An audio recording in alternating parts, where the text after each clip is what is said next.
Hello friends, welcome to Nirmala's kitchen. இன்றைக்கி நம்ம வந்து பிரேக்ஃபாஸ்ட் ரெசிபி பார்க்கலாம் வாங்க. அதுக்கு முன்னாடி நம்ம சேனல் சப்ஸ்கிரைப் பண்ணிவிட்டு பெல் சிம்பிள் தட்டிடுங்க. நீங்கள் என்னோடய சேனலுக்கு புதுசாக இருந்தால் சப்ஸ்கிரைப் பண்ணிவிட்டு அப்படியே ஆல்ன்ற பட்டன் தட்டிடுங்க ஃப்ரெண்ட்ஸ்.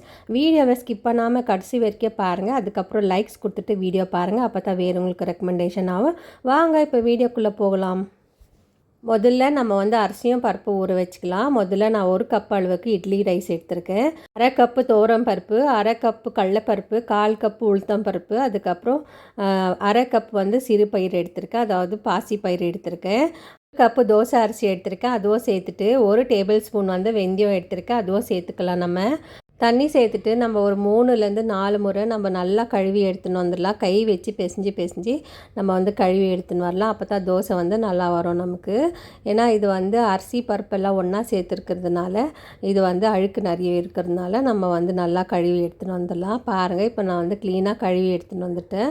மூடி வச்சுட்டு ஒரு 5 மணி நேரத்துக்கு இது நல்லா ஊறட்டும். இப்போ வந்து காஞ்ச மிளகாய் சேர்த்துக்கலாம். நம்ம காஞ்ச மிளகாய் வந்து ஊற வச்சுக்கலாம்.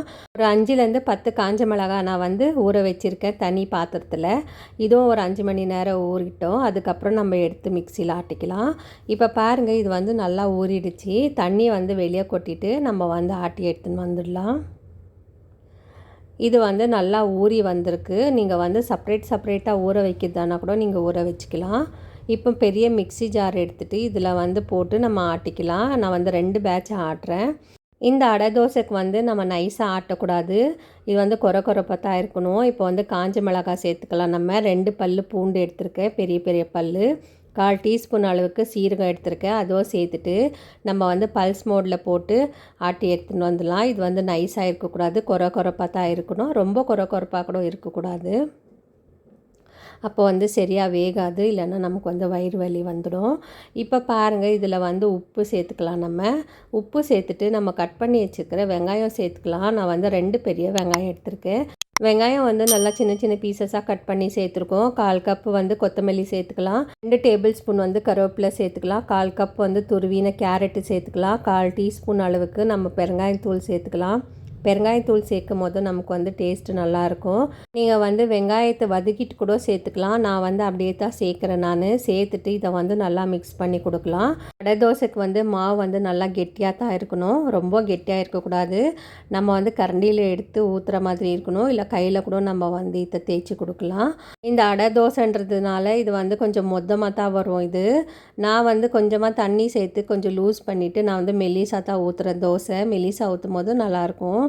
இப்போ இது மாவு வந்து நம்ம கலந்தாச்சு. இதை வந்து 5 நிமிஷத்துக்கு அப்படியே வச்சிடலாம். தோசைக்கல் வச்சுருக்கோம். இப்போது தோசைக்கல் காஞ்சிட்ட பிறகு கொஞ்சமாக எண்ணெய் ஊற்றி நம்ம வந்து தோசைக்கல்லை வந்து நல்லா துடைச்சிக்கலாம். நான் வந்து டிஷ்யூ பேப்பரில் துடைக்கிறேன், துணியில் கூட நம்ம துடைச்சிக்கலாம். ஒரு முறை நல்லா துடைச்சிட்டு ஒரு கரண்டி மாவு எடுத்து நம்ம ஊற்றிட்டு இப்போ வந்து தேய்ச்சி கொடுக்கலாம். நான் வந்து மெல்லிசாக தான் நான் வந்து தோசை வந்து தேய்ச்சி கொடுக்குறேன். எங்கள் வீட்டில் மெல்லிசாக இருந்தால் தான் நல்லா சாப்பிடுவாங்க. தோசைன்றது வந்து எப்போவுமே மோட்டாவாக தான் இருக்கும். நான் கொஞ்சம் மெல்லிசாக ஊற்றிருக்கிறேன். நீங்கள் செய்கிறதுனா கொஞ்சம் மொத்தாக ஊற்றிக்கிங்க. இதை வந்து வேகிறதுக்கு ஒரு 3லேருந்து 4 நிமிஷம் வரைக்கும் ஆகும். இப்போ நம்ம வந்து ஊற்றியாச்சு. இதுக்கு வந்து எண்ணெய் ஊற்றி தான் நம்ம வந்து வேக வைக்க போகிறோம். நல்லா எண்ணெய் ஊற்றி நம்ம வந்து 2 பக்கமும் வேக வைக்கும் போது இது வந்து நல்லா கிறிஸ்பாக வரும். மேலே உள்ளே வந்து சாஃப்டாக இருக்கும், வெளியே வந்து நல்லா கிறிஸ்பாக இருக்கும். பாருங்கள், நான் வந்து ஒரு டேபிள் ஸ்பூன் அளவுக்கு எண்ணெய் ஊற்றிருக்கிறேன். நீங்கள் எண்ணெய்க்கு பதில் நெய் கூட நீங்கள் சேர்த்துக்கலாம். இந்த மாதிரி செய்யும் போதும் நல்லா கிறிஸ்பாக வரும், டேஸ்ட்டும் நல்லாயிருக்கும். இப்போ ஒரு பக்கம் வெந்துடுச்சு, நம்ம திருப்பி போட்டுக்கலாம். பாருங்கள், நல்லா கோல்டன் கலர் ப்ரௌனாக வந்திருக்கு. உங்களுக்கு இன்னும் கோல்டன் கலர் ப்ரௌன் வேணும்னா மீடியம் சிம்மில் வச்சு இதை வந்து நல்லா வேக வச்சு எடுத்துக்கலாம். 2 பக்கமும் நல்லா கலர் மாறி வர வரைக்கும் நம்ம வேக வச்சுக்கலாம். இப்போ இன்னும் கொஞ்சம் எண்ணெய் சேர்த்துக்கிறேன். நம்ம வந்து எண்ணெயெண்ணா சேர்த்து இந்த மாதிரி 2 பக்கமும் நல்லா கலர் மாறி வர வரைக்கும் நம்ம வந்து வேக வச்சு எடுத்துக்கலாம். ரொம்ப நல்லா டேஸ்ட்டாக இருக்கும். ஹெல்த்தியான பிரேக்ஃபாஸ்ட்டு காலையிலக்கு நம்ம வந்து எப்போவும் தோசை இட்லி சாப்பிட்றதோட இந்த மாதிரி வீக்லி ஒன்ஸ் நம்ம வந்து இந்த மாதிரி தோசை சாப்பிட்டோம்னா நம்ம ஹெல்த்துக்கும் நல்லது, குழந்தைங்களுக்கும் ரொம்ப ஹெல்த்தியாக இருக்கும் இந்த தோசை. இந்த தோசை வந்து நல்லா கிறிஸ்பியாக வேணும்னா நீங்கள் வந்து உளுத்தம்பருப்பு சேர்க்காதீங்க. உளுத்தம்பருப்பு அவாய்ட் பண்ணிவிட்டு மற்றதெல்லாம் நீங்கள் போட்டு ஊற வச்சுட்டு ஆட்டி எடுத்துக்கலாம். அப்போ இன்னும் கிறிஸ்பாக வரும் தோசை. இப்போ வந்து நான் 2 தோசை செஞ்சாச்சு. இப்போ பாருங்கள், இதுக்கு தொட்டுக்கிறதுக்கு வந்து வேர்க்கடலை சட்னி வச்சுருக்கேன். இப்போ இந்த வீடியோ பிடிச்சிருந்தால் லைக் பண்ணுங்கள், ஷேர் பண்ணுங்கள், சப்ஸ்கிரைப் பண்ணுங்கள். தேங்க்யூ, பாய்.